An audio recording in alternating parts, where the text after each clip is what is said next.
नमस्कार, श्री स्वामी समर्थ. स्वागत आहे तुमचं माझ्या नवीन ब्लॉगमध्ये. बघा, मी तुम्हाला आता झटपट कसा उत्तप्पा बनवता येईल ते मी दाखवते. मी काय साहित्य घेतलेले आहे ते तुम्हाला दाखवते. उत्तप्पा बनवण्यासाठी कांदा घेतलेला आहे, इथं टमॅटो घेतला, इथं कोथिंबीर घेतली, इथं 2 मिरच्या कापून घेतलेल्या आहे, इथं रवा घेतला आणि इथं दही घेतलेलं आहे थोडंसं. आता आपण बनवूया उत्तप्पा.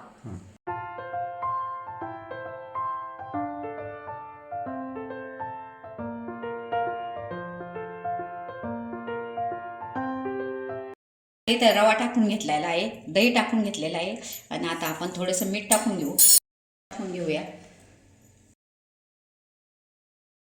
असं सोडा टाकून घेत आहे आणि आता पाणी.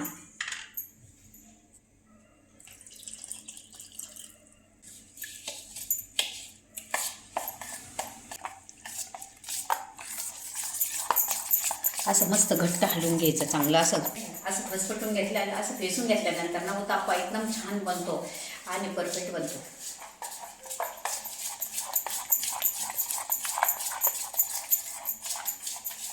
आपण थोड्या वेळ झाकून ठेवूया. रवा चांगला फुगणार आहे.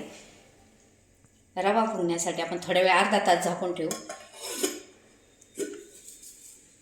बोलमध्ये सगळं काढून घेतलेलं आहे. मी याच्यात आता थोडंसं मीठ टाकते. लगेच करायच्या वेळेसच मीठ टाकायचं, अगोदर टाकून नाही ठेवायचं, मग ते पातळ होऊ शकतं आणि याला कांद्याला पाणी सुटतं. त्याच्यासाठी आपण आता आपल्याला उत्तप्पा करायचं ना, आपण त्याच्यामुळे आता लगेच मीठ टाकून घेऊ आणि थोडंसं हलवून घेऊ. असं थोडंसं प्रेस करून घ्यायचं. जास्त वेळ ठेवायचं नाही मीठ टाकून. आपल्याला जेव्हा करायचं त्याच वेळेस मीठ टाकायचं असतं.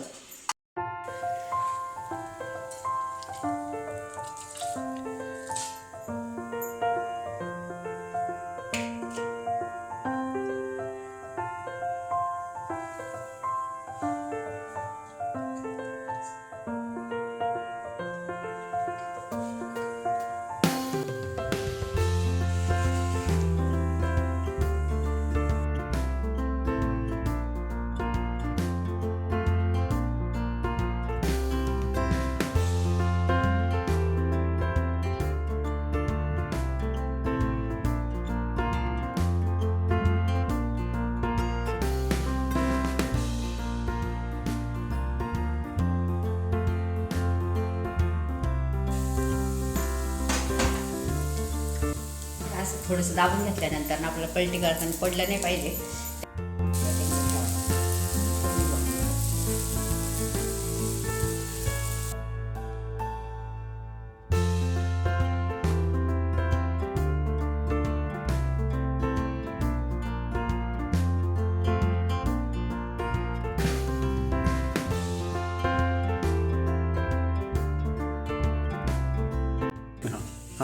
बघा, आता आपले उत्तप्पे खूप छान झालेले आहे.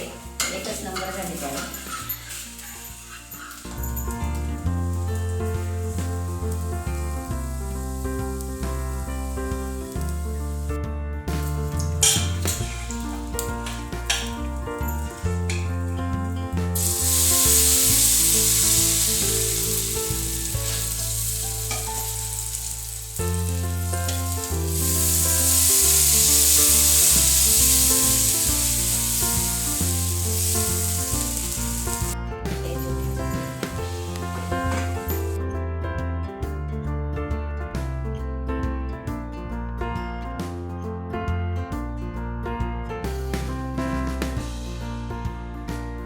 साईडने थोडंसं तेल सोडून घ्यायचं आहे आपल्याला.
खोबऱ्याची आणि शेंगदाण्याची चटणी केलेली आहे बघा मस्त. आणि ही चटणी एकदम मस्त झालेली आहे, किती छान चटणी आहे.